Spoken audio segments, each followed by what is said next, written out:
এর আগের পুরী পর্বের সিরিজটাতে গম্ভীরাতে মহাপ্রভুর যেখানে ছিলেন 18 বছর সেই স্থান দর্শন করে এসেছিলাম। আর ঠিক তারপরেই চলে এসেছি নবদ্বীপ ধাম, যেখানে মহাপ্রভুর জন্মস্থান। নবদ্বীপ শহরের মধ্যেই প্রাচীন মায়াপুর অঞ্চলে শ্রী চৈতন্য মহাপ্রভুর জন্মভূমি। আর সেই জন্মভূমির সামনেই আজকে আমি দাঁড়িয়ে আছি। এই সেই মন্দির বা স্তম্ভ। শ্রী ব্রজমোহন দাস বাবাজি মহারাজ কর্তৃক শ্রী গৌরাঙ্গ জন্মস্থানের স্মৃতিস্তম্ভটি 1338 বঙ্গাব্দে স্থাপিত হয়। তিনি পেশায় একজন ইঞ্জিনিয়ার ছিলেন এবং তাকে পাঠানো হয় বৃন্দাবন থেকে, এবং তিনি আসেন নবদ্বীপে। এসে তিনি বোরিং যন্ত্রের সাহায্যে যে কূপ খনন করেন 7-8টি, তার মধ্যে থেকেই এই স্তম্ভটি উঠে আসে এবং এখানেই শ্রী গৌরাঙ্গের জন্মস্থান ভিটে হিসেবে মন্দির স্থাপিত হয়। এই সেই কুটির নিম গাছের তলায়, যেখানে সচী মায়ের কোলে তার আদরের গৌরাঙ্গ বা নিমাই রয়েছেন। নিম গাছের নিচে হয়েছিল নিম ফলের হিসেবে নাম নিমাই। এই মন্দিরে জগন্নাথ মিশ্র, সচী মাতার মূর্তি ও গৌর নিতাই, রাধা কৃষ্ণ প্রত্যেকের মূর্তি রয়েছে এবং এই মূর্তি পবিত্র ক্ষেত্রে দ্রষ্টব্য। এবং লুপ্ত তীর্থ নামে ওখানে লেখাও রয়েছে, আমি যেটি বললাম সেটি বর্ণনা করা রয়েছে।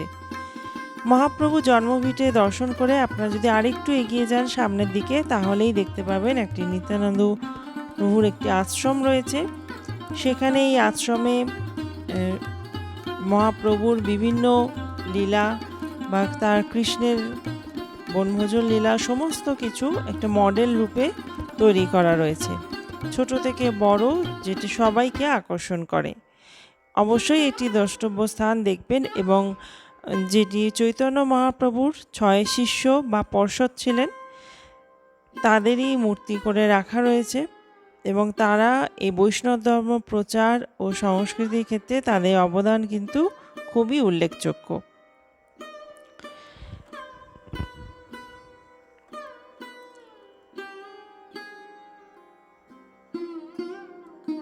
এই সেই 6 জন গোস্বামী বা ষষ্ঠ পর্ষদের মূর্তি।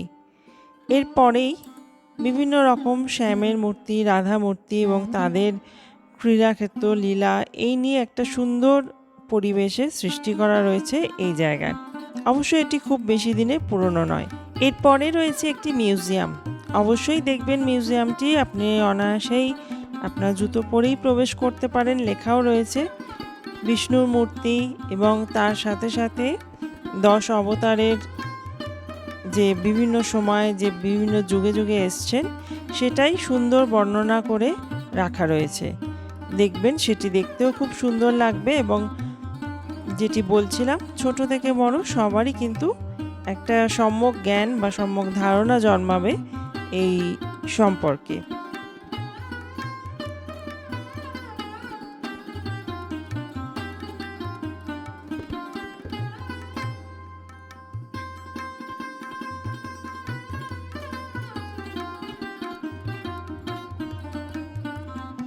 এটি হলো অষ্টসখী ও শ্যামের যে লীলা, সেটাই সুন্দর করে একটা মূর্তি করে রাখা রয়েছে।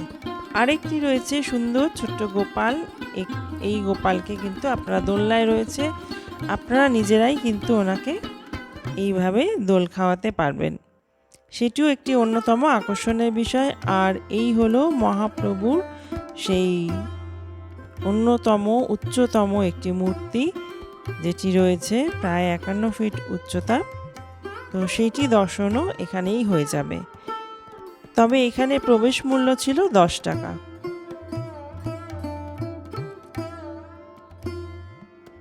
সেখান থেকে আমি যেমন বিকেলের দিকে বেরিয়েছিলাম, কারণ এতটাই গরম ছিল। সেখান থেকে একটি টোটো রিক্সা নিয়ে আমরা চলে গিয়েছিলাম কীর্তনিয়া রাধারানী মন্দির। নবদ্বীপের একটি অন্যতম দর্শনীয় আকর্ষণীয় স্থান হলো এই রাধারানীর মন্দির। ভিতরে মোবাইল অ্যালাউড নয় এবং এখানেই কিন্তু রয়েছে গুপ্ত বৃন্দাবন। আপনারা ভেতরে প্রবেশ করে তার গর্ভগৃহে গিয়ে সেগুলি দর্শন করতে পারেন এবং দেখবেন, খুবই ভালো লাগবে। ভেতর পর্যন্ত তো মোবাইলের ফটোগ্রাফি একেবারেই নিষেধ করছিলেন, তাই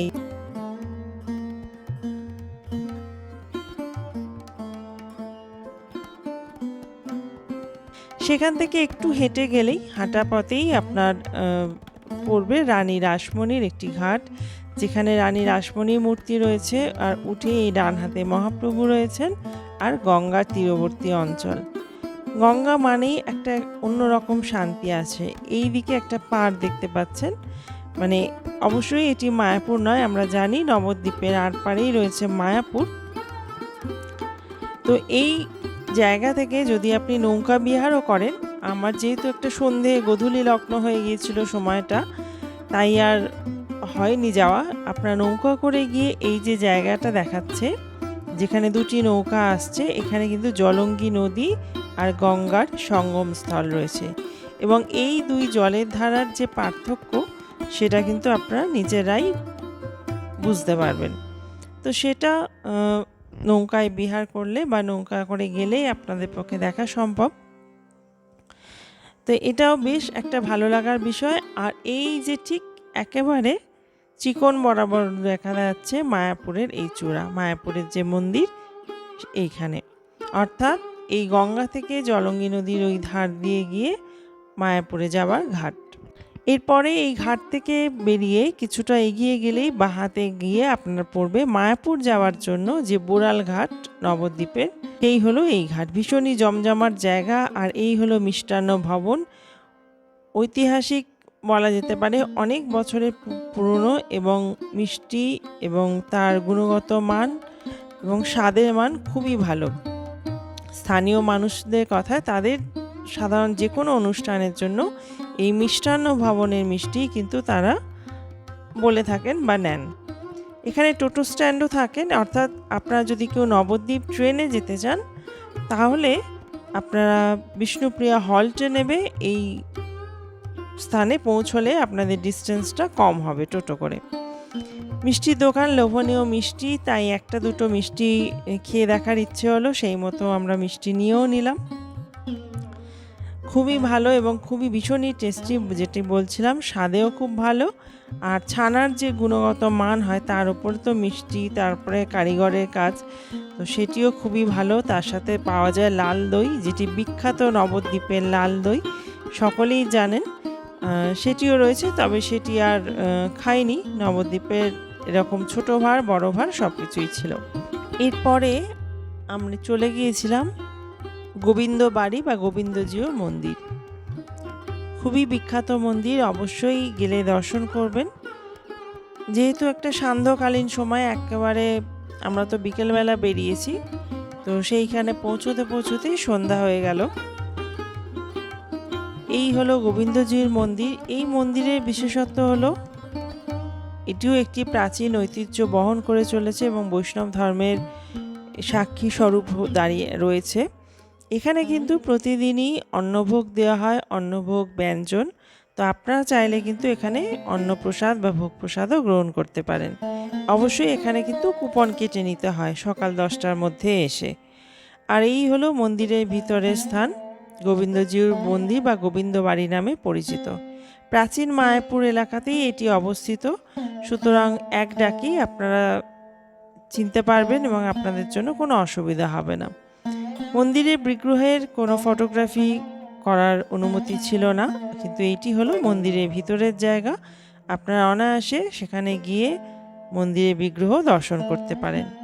আর আলো আধারিতে একটি বাড়ি দেখে ঠিক এরকম একটা দেখাচ্ছিল, তাই তারই একটা ছবি তুলে রাখলাম।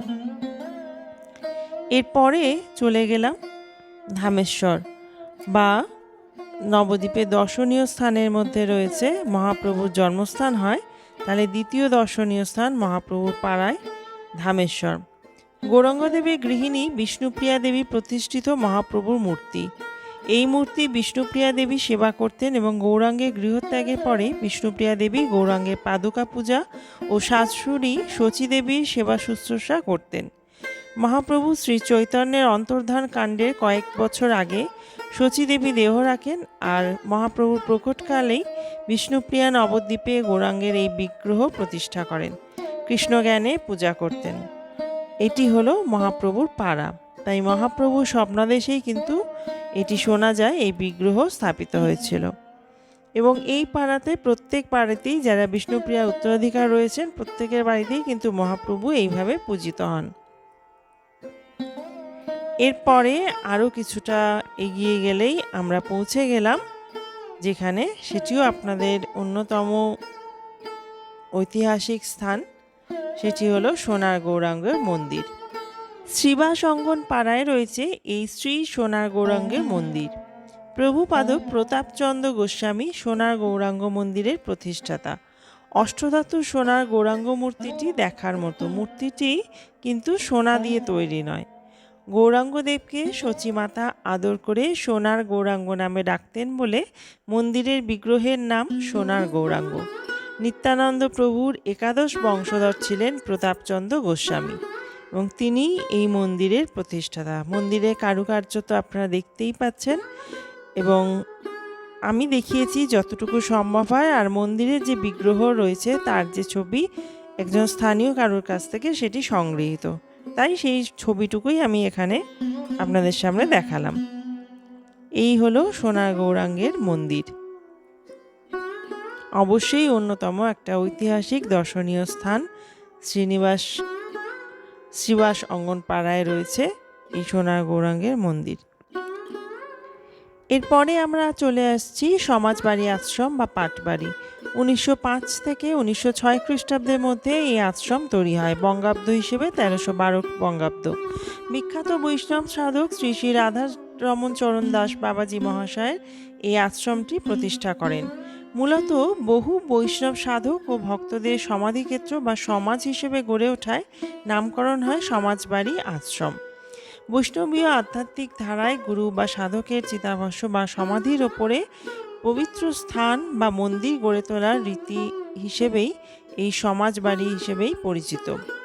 সেই রীতি মেনেই এখানে কিন্তু এই মন্দির স্থাপিত হয়েছে। এখানে প্রধান বিগ্রহ রয়েছে, মূল মন্দিরে রাধারমণজিউর মন্দির রয়েছে, বিগ্রহ রয়েছে এবং তার অপরূপ দর্শন আপনারা সবাই দর্শন করবেন এবং মোহিত হয়ে যাবেন।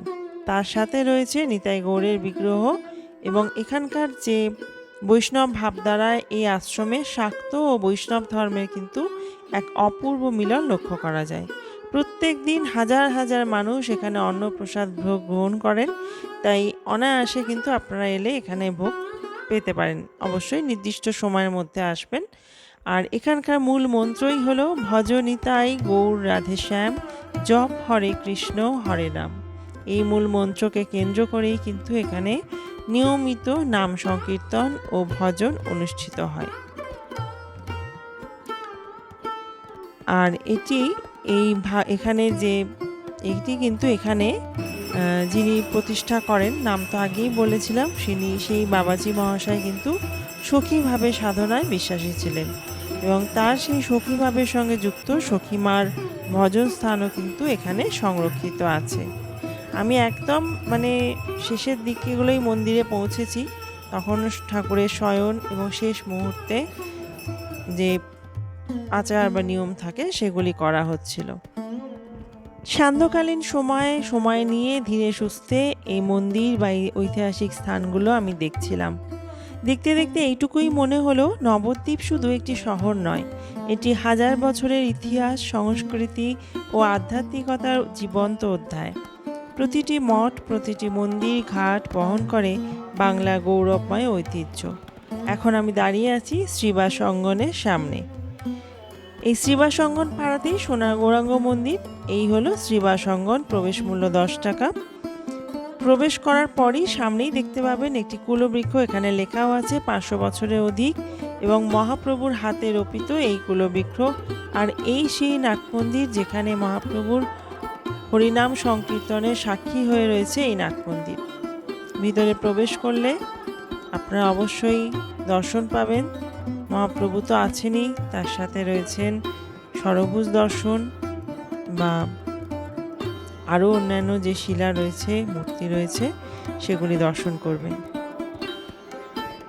দেখতে দেখতে অনেকটা সময় কাটাচ্ছি নবদ্বীপে এবং সময় নিয়েই এসেছিলাম বা গিয়েছিলাম। আর একেবারে 7:30, 8টা এই সময়ের মধ্যেই বন্ধ হয়ে যায়। সুতরাং বিকেলের দিকে 4টে থেকে 8টার মধ্যে দর্শন করবেন আর সকালে ভোর 6টা থেকে 12টার মধ্যে। তার বিপরীতেই রয়েছে জগাই মাধাই মন্দির বা জগাই মাধাই উদ্ধার মন্দির। আমরা জানি 108টি শালগ্রাম শিলা রয়েছে এই মন্দিরে। জগাই মাধাইয়ের নাম তো সবার জানা। এই সেই জগাই মাধাইয়ের বাড়ি। এক কথায় এক ডাকে আপনাকে সকলেই চিনিয়ে দেবে এবং পৌঁছে যাবেন সেখানে। এখানে প্রবেশ করেই লেখা আছে 108 শিলা শালগ্রাম শিলা রয়েছে। এছাড়াও রয়েছে সরবুজ দর্শন মহাপ্রভুর এবং মহাপ্রভুর পঞ্চতত্ত্ব।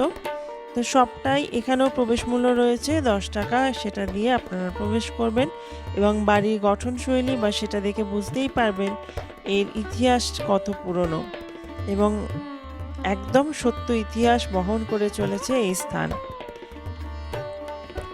ভিডিওটা দেখতে দেখতে যদি ভালো লাগে অবশ্যই লাইক করুন, সাবস্ক্রাইব করুন ভিস্তা ভাইবসকে। আর মহাপ্রভুর এই জন্মস্থানের এই পর্ব বা এপিসোড 1 রইল এবং দ্বিতীয় পর্বে আমি কোথায় থেকেছি, কিভাবে থেকেছি এবং আরও যে দর্শনীয় স্থানগুলো রয়েছে সেগুলো আপনাদের সাথে অবশ্যই শেয়ার করে নেব। তাই দেখতে থাকুন এবং সঙ্গে থাকুন ভিস্তা ভাইবসে। সকলকে অনেক ধন্যবাদ আপনাদের মূল্যবান সময় দেওয়ার জন্য। ভালো থাকবেন সবাই। নমস্কার।